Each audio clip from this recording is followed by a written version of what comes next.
I'm in the light at the end of the tunnel. What's going on, y'all? It's Wednesday night. We're a little bit late. This is Uche and Njoku. My man here. My man here. Oh, I'm supposed to be saying my name. Hey, P, what it is, man? What's good? What's good? What's good? It is a little bit after 9 p.m. It is time for the Ivy League Hood Rats. And it's about to go down. So how y'all doing? My brother, how are you doing? I mean, again, I'm just gonna tell you like my uncle would say, I'm hanging in there like wet clothes on a line. I'm hanging in there like wet clothes on a line. That's about the best I can give it to you, man. I feel you. You know. It's interesting because we've talked about for the last couple of episodes how this space, it feels like therapy. Yeah. And it's funny because I have to say, you said this last time, feeling like wet clothes on the line. And the last time you said it, I had to really think about it. Like, what does that feel like? Oh yeah. What does it And I feel was like, damn. Well, because I'm thinking about being wet and being heavy. And I thought about, and this funny thing, what came to my mind was football practice in the summertime. Just Okay. 2 days. With shoulder pads on, when everything is soaked, and you just pure exhaustion, But the only difference with that is that there's still level of adrenaline and testosterone pumping in those spaces. But I'm thinking about remove all that and you just that heavy. and I'm so like, damn. you went one direction. I went a whole different direction. When I So say what? I'm hanging in there like wet clothes on the line, I instantly think of my grandmothers. Right, because they did laundry, but like it was no dryers. Like, no, they had clotheslines right Yeah. out in the country, and they would hang that fresh laundry on a warm day on the line. They'd be singing a hymn or something like that, or humming some blues, depending on what day it is. If it's closer to Sunday, it may be a hymn. If it's on a Friday night, for sure, they singing some good Delta blues and hanging wet clothes on the line, and it's a cool breeze on a warm day out there. And though they didn't have much, both of them were sharecroppers in Mississippi. Like something about humming and hanging wet clothes on the line said, yeah, for me, it's just like I'm hanging in there, right? I'm feeling okay, right? I'm not saying that I wouldn't want a washing machine or a mansion, but like I'm hanging in there, yeah. It's interesting how such phrasing can have can evoke such different feelings, because it was interesting, like you're saying, like my family's from Nigeria. I mean, washing machine, that was not a concept that I even knew what was until I was much older. Like washing machine, I was the washing machine. These hands was the washing machine, you know. But it's interesting, just to think, what you said for me was evoked more of a feeling of just being weighed down as I'm thinking about all the things that's happening around us. And for me, that's where my brain went. But now that you describe it that way, I'm like, damn, okay, that's another, you know, space that I'll be honest with you, I want to be in. I mean, it also can represent like within, like when I'm telling, I'm trying to create a mind movie for folks and put imagery. I was Yeah. looking off, and I noticed I was looking off in the camera because I have Elizabeth Catless, the sharecropper, um, Mm. hanging. I moved it outside of my office. It's right outside of my office here, and I have a couple of other her pieces. Is one of favorite artists, passed a couple years ago. But look up any of her work. But one of her more famous pieces is Sharecropper, and it just reminds me of my paternal grandmother so much. I just found myself just looking over there at it. So I'm sorry if I was drifting, folks. Yeah, I'm not a heavy emotional person, but I'm just thinking of a lot of grandmothers. But them hanging up wet clothes on the line, it does represent a tale of poverty. it Yeah. does represent weightiness for me also. They came of age and lived their whole lives in Mississippi. And if we think things are interesting now, try coming up in the 30s or 40s there, right? So it can represent a weightiness, but I guess I just made the choice today to see the other side of the story and of them just humming and taking pleasure in having gotten their family clean clothes and just enjoying the breeze on a cool breeze on a day. You know what I'm saying? Like I guess I chose to ignore the sharecropper and the exploitation and all that their story comes with, just to kind of enjoy that also moment of like, ooh, I just finished washing clothes and hung 'em up on a wet line, on a line, and that breeze blowing, and it's gonna dry everything, and I'm humming while I'm working. I don't know.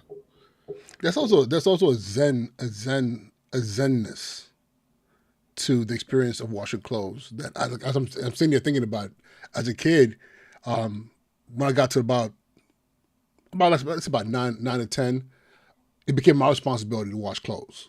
So I would literally sit. I mean, I remember in Nigeria sitting on the porch or the back step with the pile of clothes, the metal bin, tin bin with the water and the powdered soap, and washing clothes. And I remember the satisfaction of once they're rinsed and hanging everything up, and just it's weird. I'm having flashbacks now, standing there watching all the clothes hung up.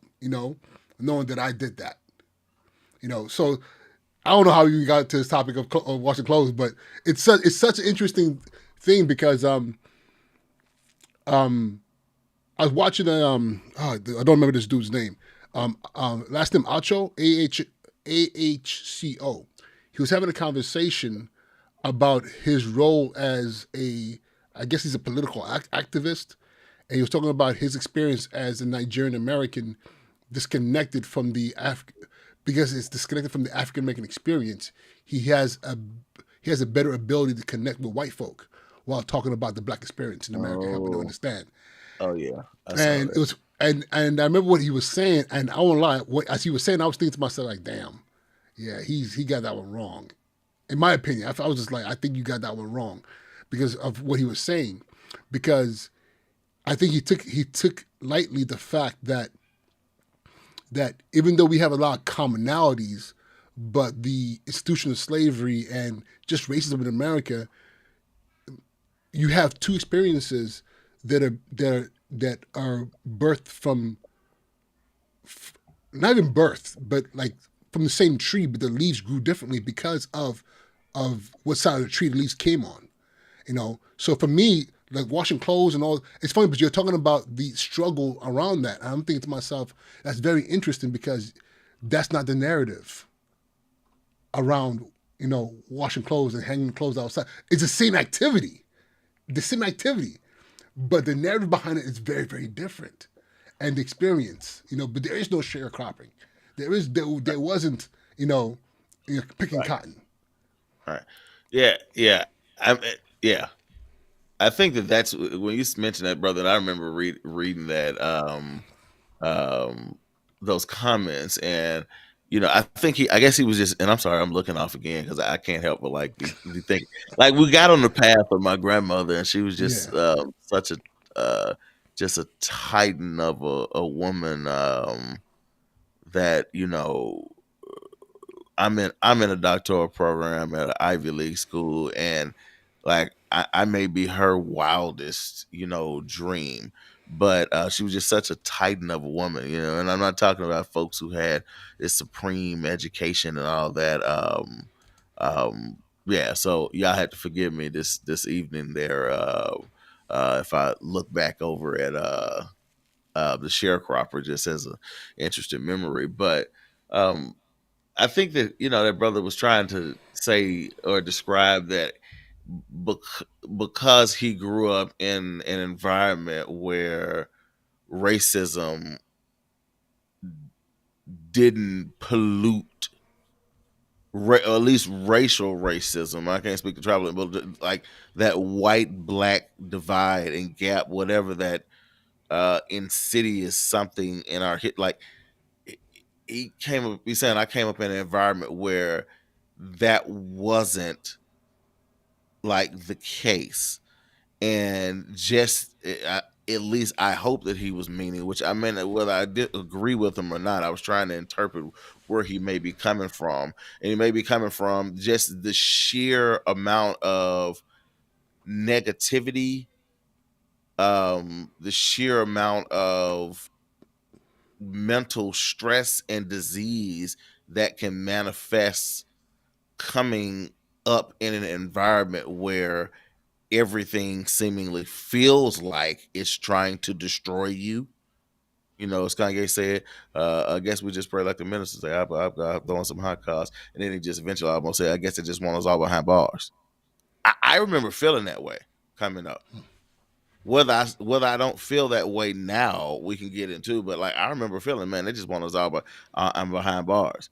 When Ice Cube said they don't know, they don't show, they don't care what happened in the hood, like I don't know how that hits other people, but it hits me differently, right? When black farmers didn't get and still ain't really got their just and equal amount of compensation from the Department of Agriculture, like the agriculture, like that hits me that we still are dealing with this.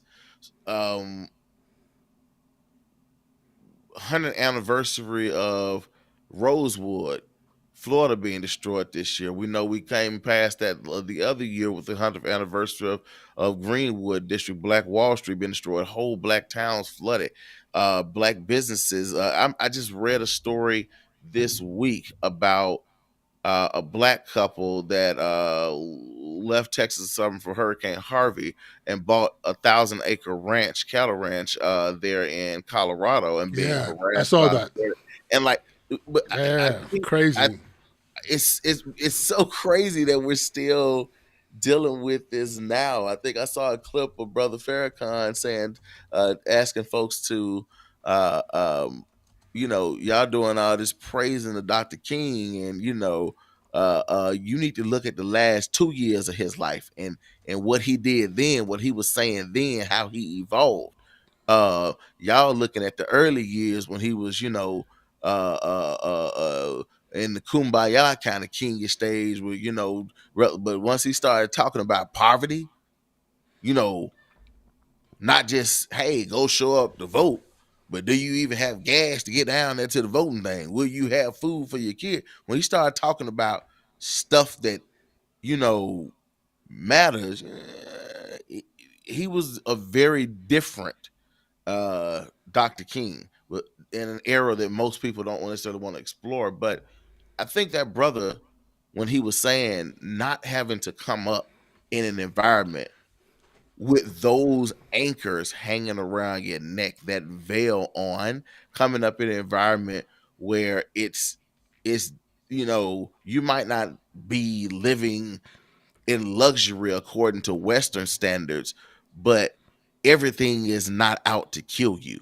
We might as well have been on what's that Avatar planet, whatever the planet was, where an avatar where everything is out to kill you.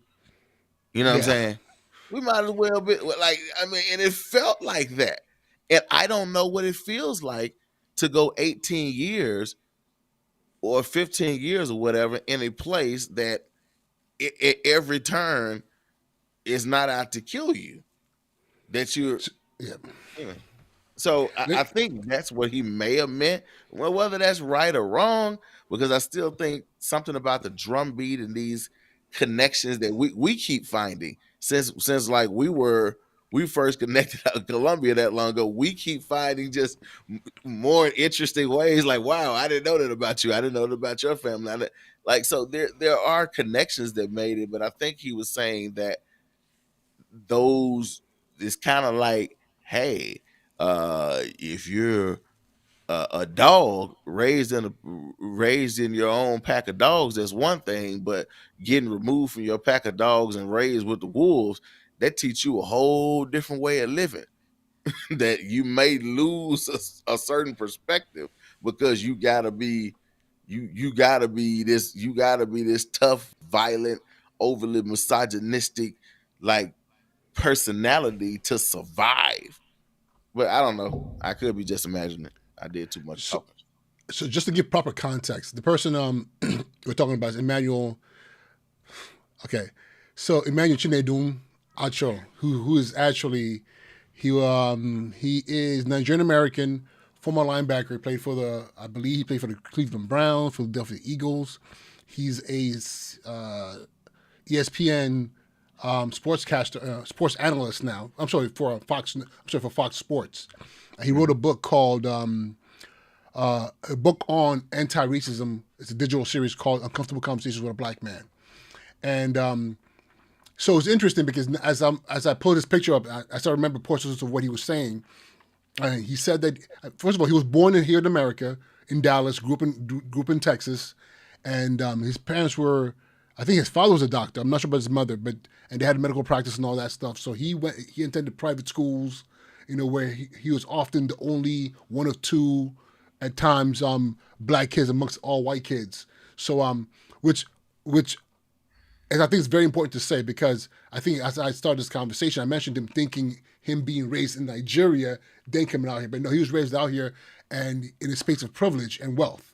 So, and I remember that's why I was like, what you're saying is very, very different because, yes, a lot of Africans who might have the same sentiments, but it's very different when you were born into privilege versus not into privilege because somebody rich in, it's funny, because rich in America is not that different from being rich in Nigeria. Because being rich in Nigeria, you're rich. I mean, rich is like, it's like stupidity of money. So if when you, and especially I believe when you're born in and you're raised in that kind of space, your connection to reality of what people are going through is very, very different. And yes, the African American experience and the African experience has its different. Definitely has its nuances because, yes, slavery, Jim Crow, all that happened here. But at the same time, in Nigeria, I'm reading. There was a book by Chinua Achebe. I think it was one of his last books. There was a country, and talking about colonialism and what it did to us there.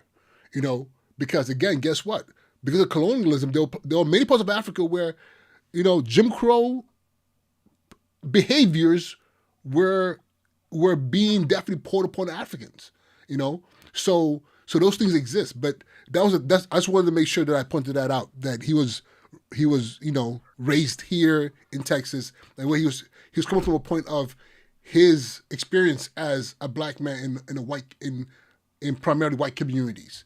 And then one more thing I want to talk about, just for those of you who are like, what happened in Colorado? Yes, it's not just Coach Prime. There was a black couple who had the money to buy a whole lot of acres in Colorado, have their own ranch, animals and everything. And it says here that they are facing domestic terrorism by their own neighbors. And I saw a news report where the wife said a woman came to her property and told her, I was supposed to buy this, not you. They've been poisoning their dogs, killing their cattle, because as a black person, you can't be a rancher. You can't, buy your own land and raise your own animals. So I just wanted to put that out there.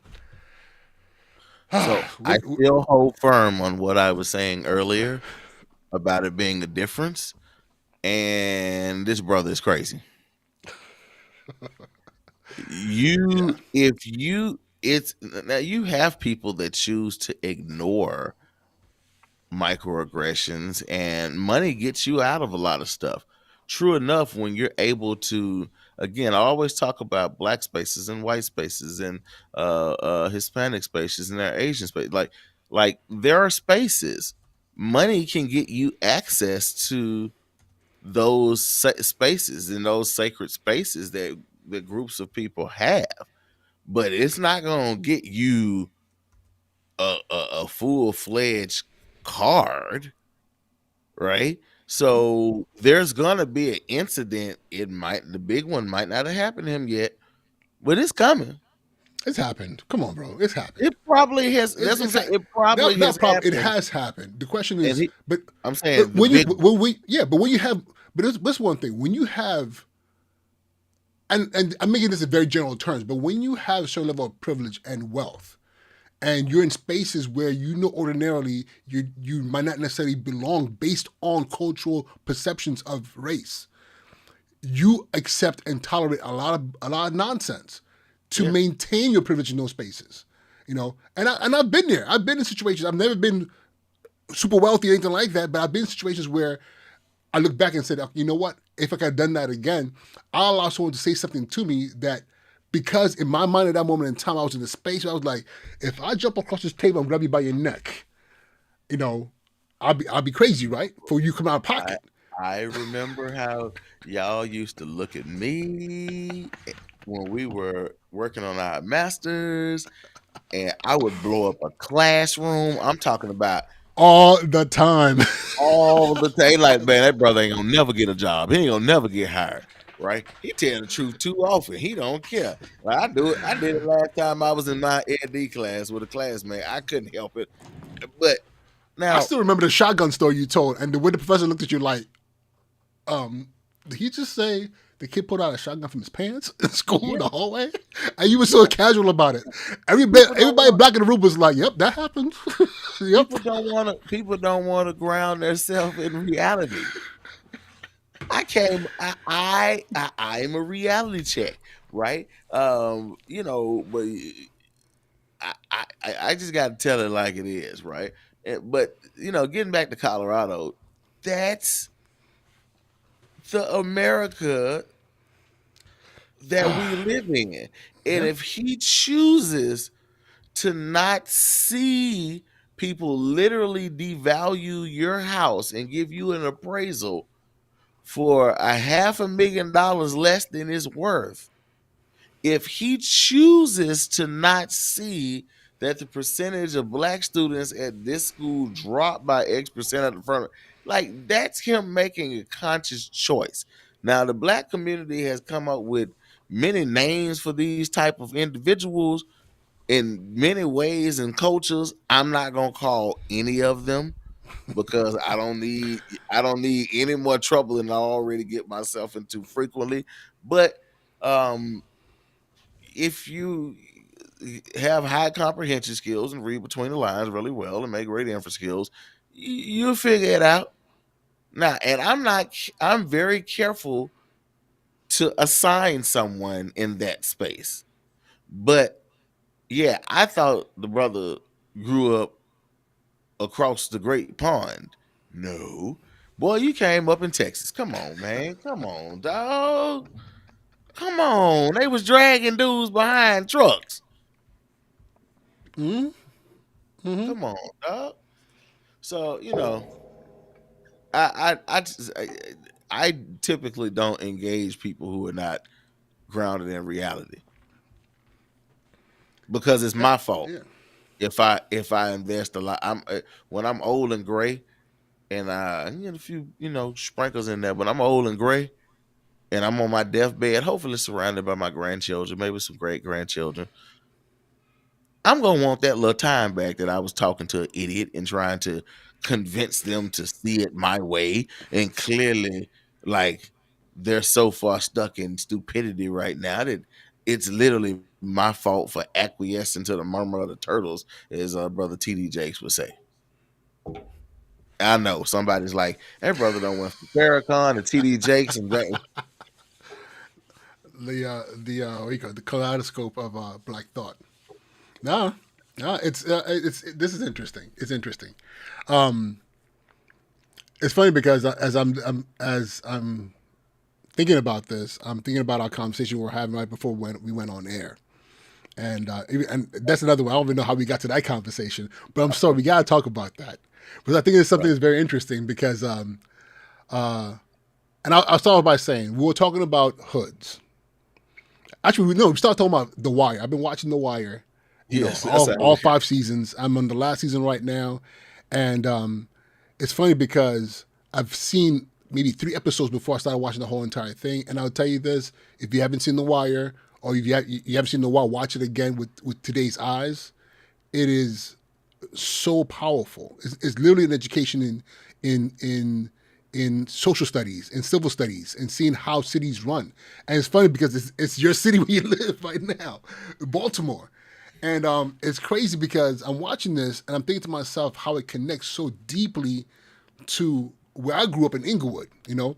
And then even as I think about, I can think about Lagos and Kanu and places I lived in Nigeria, where there's certain things that's universal. And we're talking about the character Omar, you know, and Omar is this archetype of that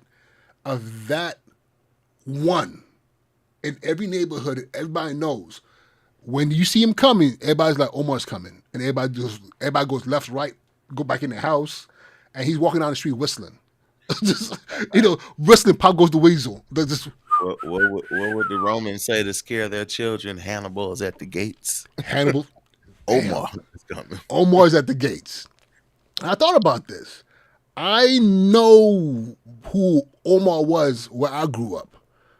Very, very clear. And the crazy thing about this individual, it was when you spoke to him and you had the opportunity to speak to him, everything he said made absolute sense. No matter how it was scary as all hell, but you were just like, damn. All right, I guess you had to do what you had to do. It was just one of those things. And then we talked about how just beyond that individual, just communities and how there are rules that exist in all different places. And it makes me wonder, like talking about this brother here in Dallas, and what were the rules in his space, and has he ever ventured off into other spaces where he gets to see those rules enacted? And sadly enough, this couple in Colorado, they are in the hood.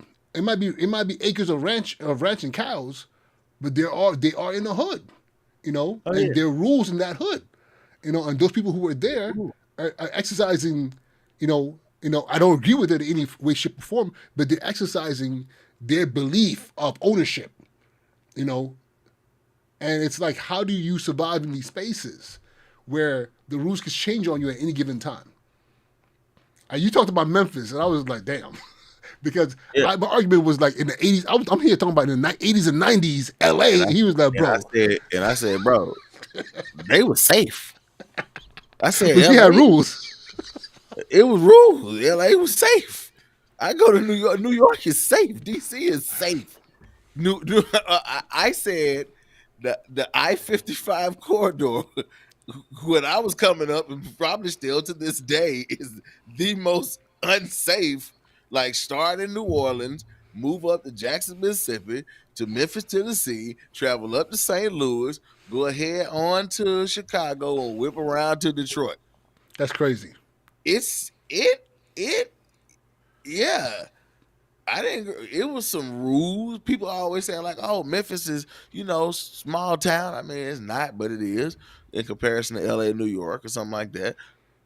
Like, you don't know so and so over there? Yeah. So we ain't go to North Memphis unless, like, the most time I ever spent in North Memphis is when I took over as an assistant principal at a school in North Memphis, and even then I felt out of zone.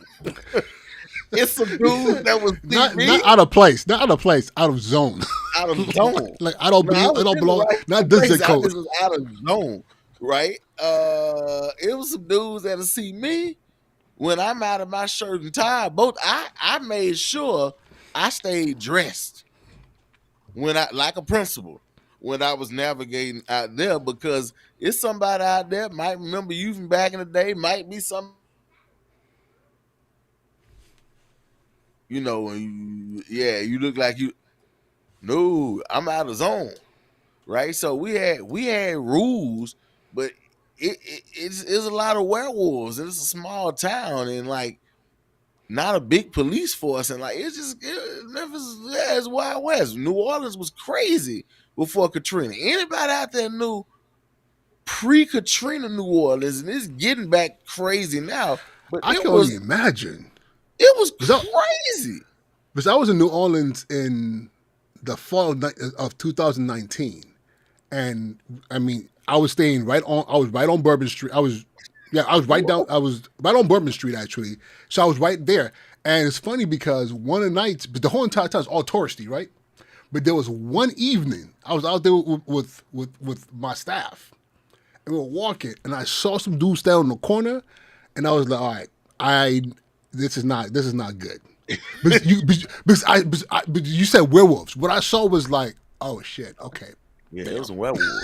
So I was like, okay, I have to stay in this boundaries. Leaving outside of these boundaries is probably not gonna be a good idea.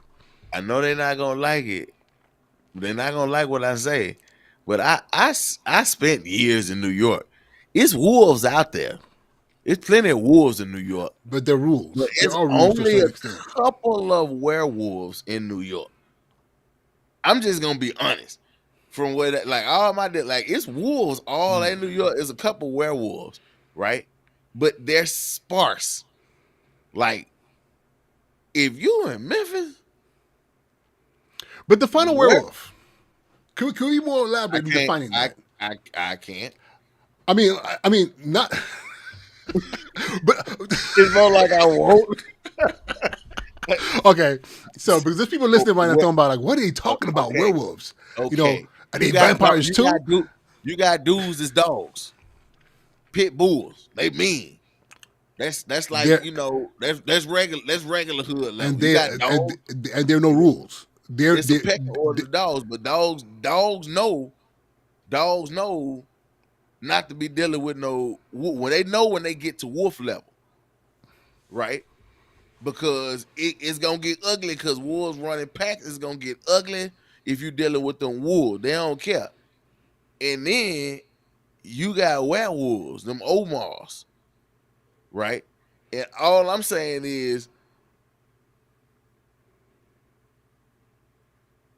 per capita in them cities that I named off on the I-55 corridor, werewolves are higher per capita there than they are in places like New York and DC. Like, I'm just like, is werewolf like? There's no reason that you go Google the most dangerous cities in the country and see who pop up. Now, Baltimore is an outlier, and that's mainly just my belief is Baltimore has a lot to do with extremely low literacy. Not to say literacy is basking in glory in those cities, but Baltimore, there's a we have a serious literacy issue amongst adult and mainly adult Black and brown populations in certain pockets of the city. Well, if I did a heat map, that's a whole different episode. But now I'm saying werewolves, yeah, like again, I felt safe for the most part. I mean, like folks like, oh, where were you at in New York? Man, I'm all out in East New York. Now, East New York is still lawless. I give you that. But I worked in East Harlem for years. I'm all through the projects there. In the Bronx, I'm all through the project. Wolf, like I'm all through the like you worked in the Bronx. Now, don't get me wrong, you can get it, but what I'm just saying, like, ain't nobody rolling up on folks and pulling out choppers in broad daylight and more like that stuff don't even make the news. Half of that stuff don't even make the news. No, they don't. They don't. Man, somebody pulled up with assault rifles and cut up some folks in the Bronx and just shot up, man. That stuff would, man, be frontline news. People just shooting assault rifle in New York is insane because of the amount of damage, because it's so dense. Especially you look at the South Bronx where it's super dense. In Memphis, it ain't dense, but it's like Mogadishu. Everybody got guns. I'm talking about old grandmas got guns. And werewolves is crazy. I'm talking, so it just, again, yeah, I know that New York, I know everybody, that, but I'm just sorry, I never, New York's relatively safe. Giuliani locked up all the real ones. He locked up a lot of the werewolves, but it's relatively safe. DC, I've never went to DC and felt threatened. Now, if I drop some of these dudes off on the west side of Chicago, we'll see how they feel about themselves. If I drop them off in Orange Mound, North Memphis, we'll see how they feel about themselves. It's a certain. Now I'm just Yeah, gonna be. I'm it, gonna be real. It's a certain reason that the MPD had that Scorpion unit. yeah. Now, whether they were actually doing tactics that were good policing, that's very debatable. But what For those of ain't you, those debatable, of you listening, the Scorpion unit, that was the unit that was in Memphis that was involved with the officers that were involved in Brother Tyree Nichols' death. what is it? Operation, Street Crimes Operation Unit for Peace in Our Neighborhoods, Peace and Restoration in Our Neighborhoods, something like that. Whatever it is, that Scorpion, it's like their tactics and what they were doing, they've been illegal, but it's a reason that that unit existed. But like it's a reason, right? I'm a Memphian. I'm telling you that it can get ugly, and it seems like it's gotten uglier over the years because again they put away the OGs and no leaders to lead armies. The armies don't go away.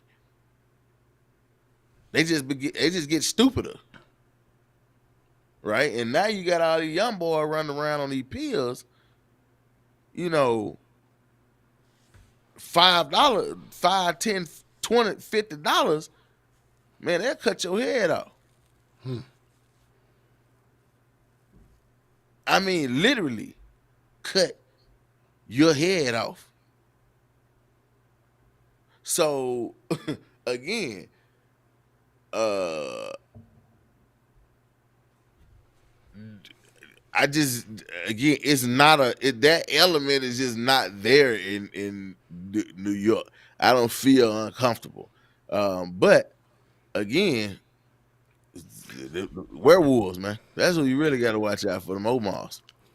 And so I know there's people right now who are listening who are like, oh, I know he's not saying that about New York or LA, but I do agree because I've been living here in New York City proper for the past 17 years, or so, and yeah, they are wolves. They are definitely wolves. They are patch of dogs. However you want to use the analogy and that mentality, that behavior in the gangs and things like that. But when you have people or these werewolves who move without, literally, indiscriminately, and they do what they do because I'm going to just do what I'm going to do. That type of mentality, I haven't come across a lot of that, if at all. I have seen the others, and it's interesting because again, watch this The Wire, because I think it's very interesting because in The Wire you see the if you want to use K9 as an example of classifying these personality types, you see the pups, the hoppers. You see there's young kids in the corners wilding out. Those even younger who are causing mischief. You see the little bit older kids who are not starting to get organized, running corners. You see those who are running neighborhoods, the drug deals and stuff like that. And who are doing what they do in their criminality. But then you see those isolated type personalities that move about. I just think it's interesting because, again, I can tell you this: in Nigeria, in the early mid '80s, actually no, it would have been the mid '80s, mid '80s to late '80s. There was a guy named Lawrence Anini, and for any Nigerians watching, this man, when I say he had a whole entire country on lockdown, people were terrified of this man. He had a crew, and they were just going around robbing people, robbing banks, wilding out, doing all kinds of stuff. And there was a manhunt for him and his gang through a country of 250 million people. He had 250 million people shook. Just shook. Like, what do we do about this man? And the thing about him was that his exploits were so legendary. Just to hear Anini might be in my vicinity within a 200-mile radius, you're moving. You're like, dude, I'm good. Because those personalities, they do exist, And when they caught him, say again? What you say? I'm not dealing with them type of people. Yeah, you're like, yo, I'm good. What the blues singer said, my granddaddy say, born on a bad sign. And they born on a bad sign. I'm not dealing with them type of people, man. And I'm an Aquarius. people already think, and that's it. Probably connected the dots for some people. Like, yeah, that now it makes sense why he is the way he is. The few, the proud, right? Aquarius, right? So what they Capricornus. gonna say about what they gonna say about me? I'm a Gemini. Everybody- I think they exactly. tolerate y'all a little bit better, Yeah, man. They just but do us, man. I man, but don't know. they always keep one eye open with Geminis. Like But yeah, I you gotta some be dudes careful. that's born on the bad side. You got Yeah, some chicks, the people that's born on the bad side. It's just hard to, some of them cats, man. But it just seems like it's a higher concentration of them dudes, like in places like Memphis. And I don't know why. I don't know if it's something in the water.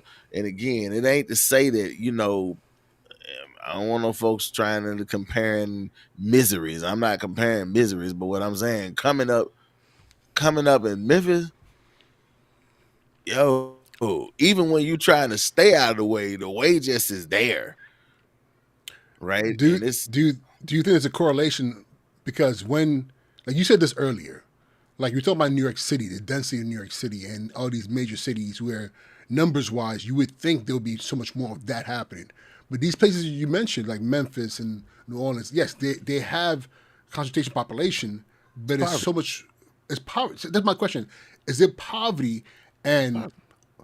how does poverty create that level of just like I won't I don't give a f. I won't quote my principal friend and classmate right now in the Bronx without his permission. So I won't call his name, but he just said poverty be making people crazy.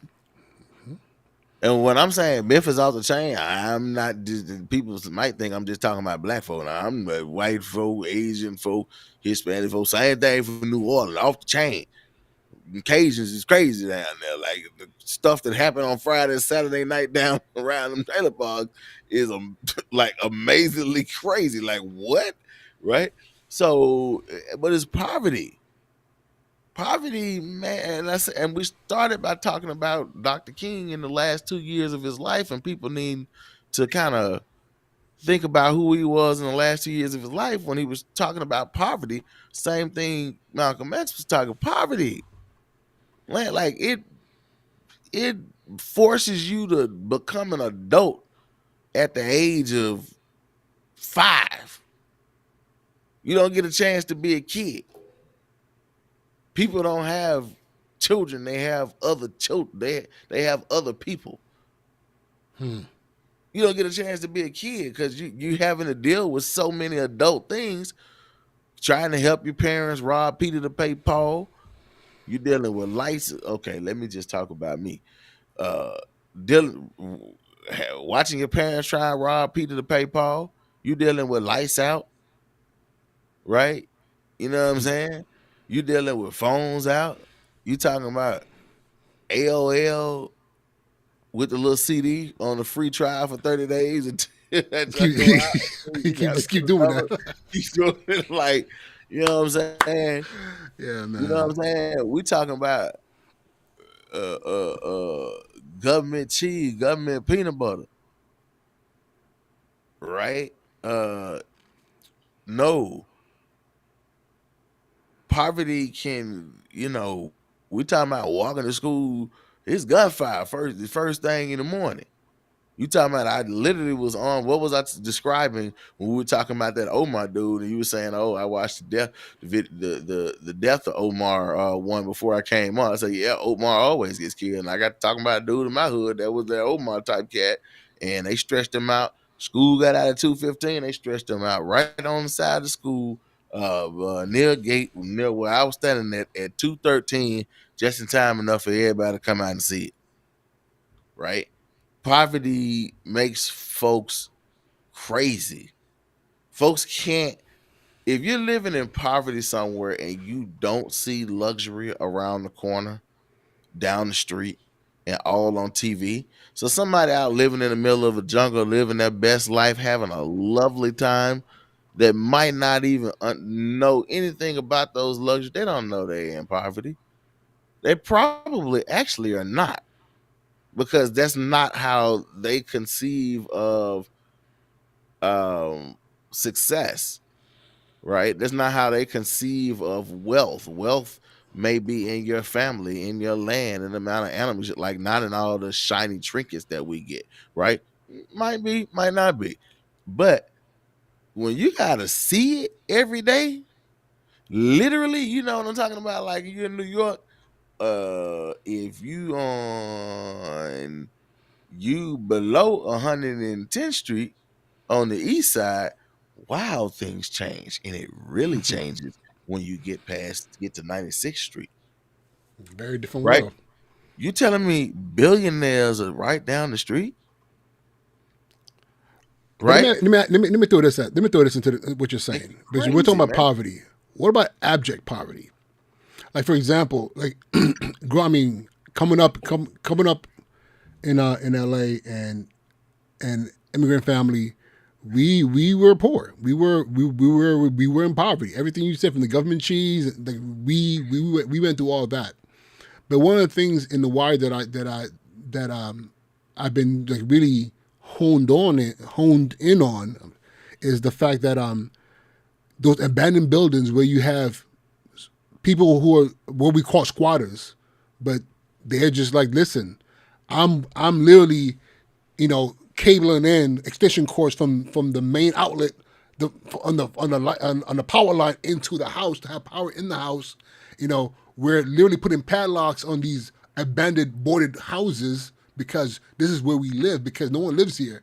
So when we start talking about abject poverty, where literally you have nothing, so to the point that the system itself doesn't even know you exist. And I wonder how that either speeds up or is the point of creation of these people who now say, like, you know what, it doesn't, like, put it like this, when poor people got more than you do, when the poor have more than you do, what does that do to a child's psyche? What does that do to a family? What does that do to the individual who becomes an Omar? I mean, again, poverty be making people crazy. I can clean it up. Poverty makes everyone Yeah. crazy. It does. I mean, I can describe it 1,000 different ways. A dude, if you're a certain type of guy, you're gonna do whatever you got to do to make sure your kids eat, whether it's legal or whether it's illegal. Poverty forces you into making that decision. Oftentimes, mothers are forced into prostitution. Poverty. You think she want to be laid up with some stanky, trifling, hot breath dude pushing up in between her legs? I don't think so. Poverty makes you make some choices. I mean, it just does. Yeah. You think certain people want, and I had to explain that to a group of white friends one time.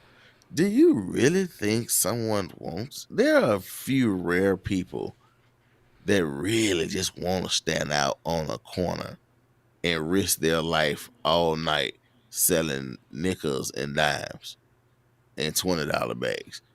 I mean, once you reach a certain level, you ain't putting the work in yourself. But you really think folks want to be doing that?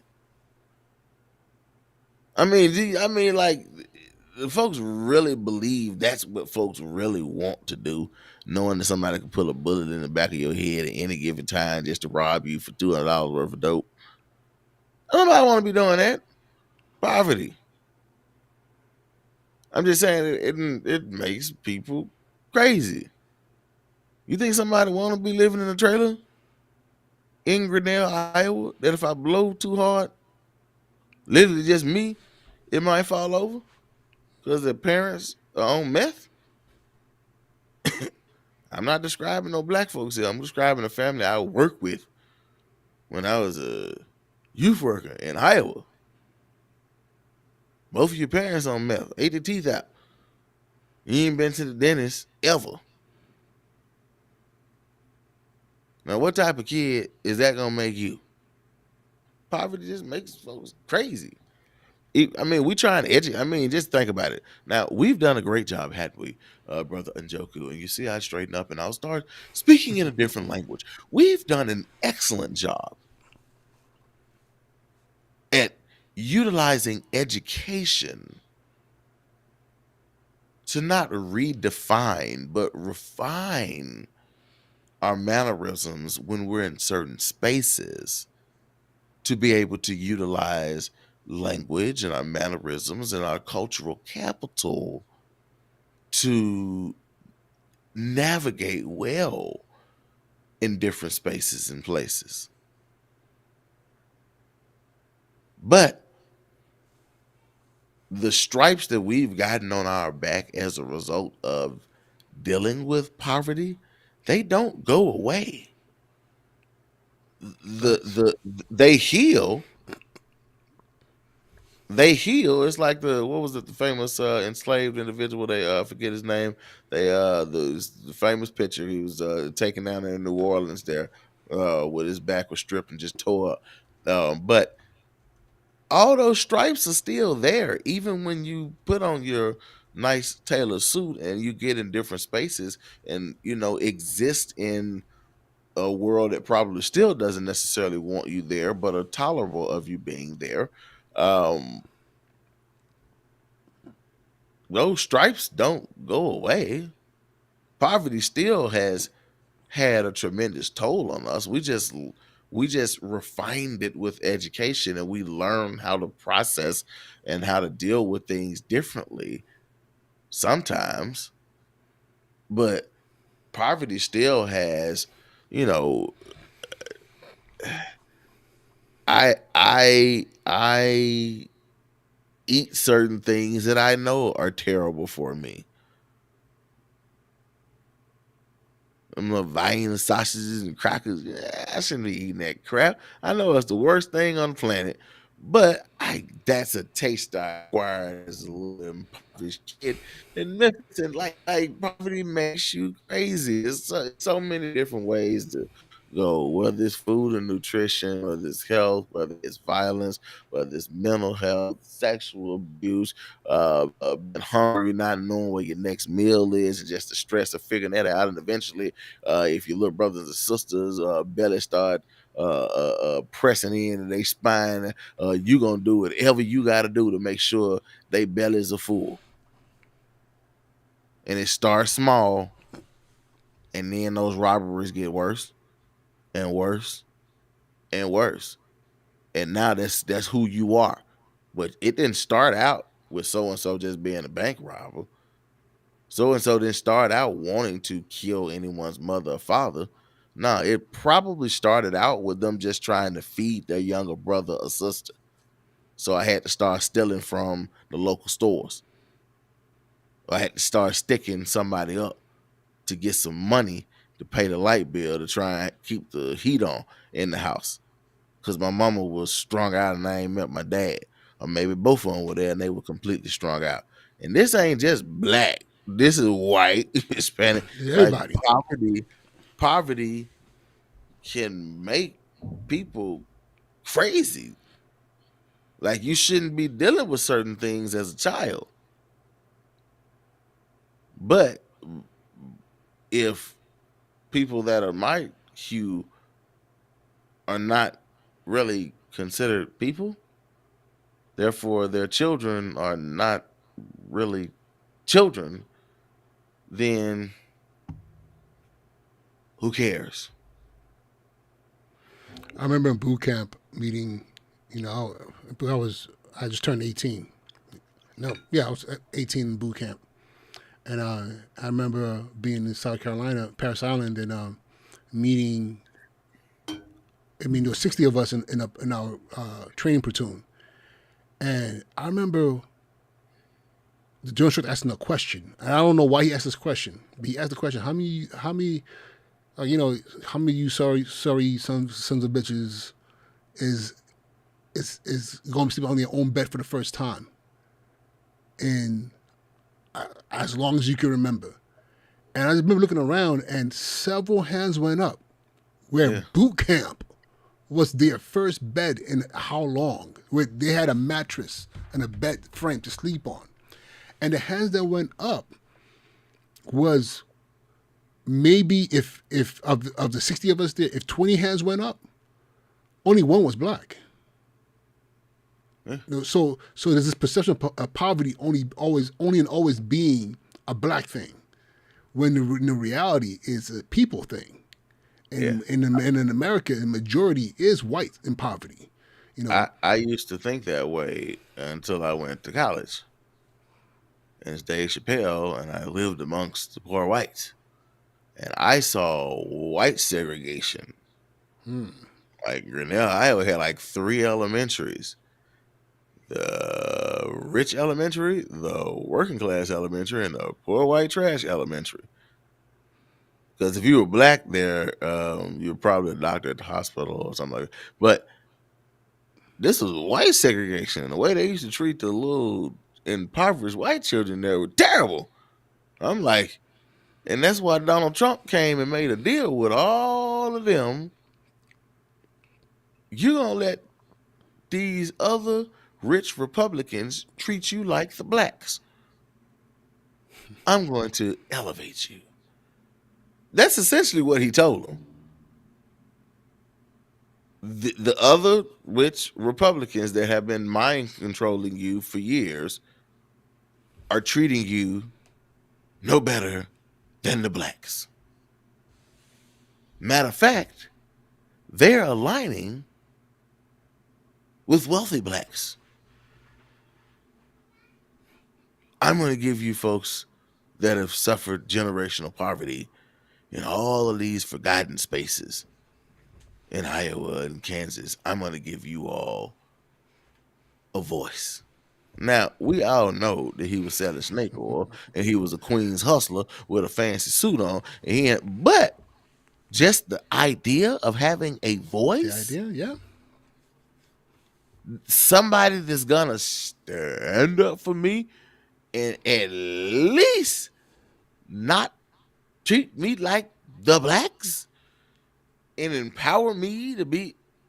That's very intriguing and powerful for them. So I don't know.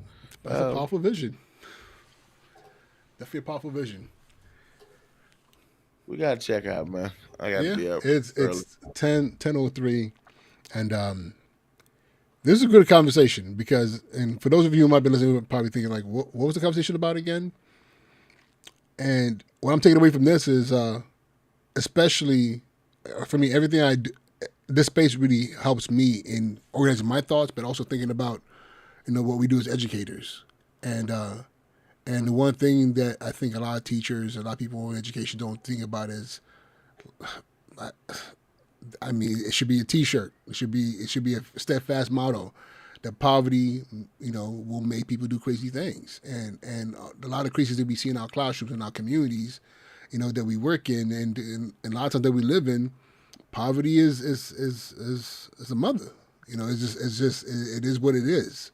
And it's something that, and I appreciate you bringing up Dr. King, because as soon as he started talking about, poor people's movement, it was done. What's his name? Brother from Chicago, Fred Hampton. That was his platform. That was literally his platform. Ow. And we're talking about a teen. Literally, for all intents and purposes, a teenager was taken out. He was young. So something to think about. But any parting words, Mr. Tyson? Just again, enjoy your privileges, be well, be safe, and find love. Well put. With that being said, ladies and gentlemen, I wish you an amazing night, and we'll catch up with you again next week at 9 p.m. for the Ivy League Hood Rats. All right? Peace out. Peace out. It's my birthday on Saturday. Yes, it is. It's It'll be interesting. Well, shout out to my birthday.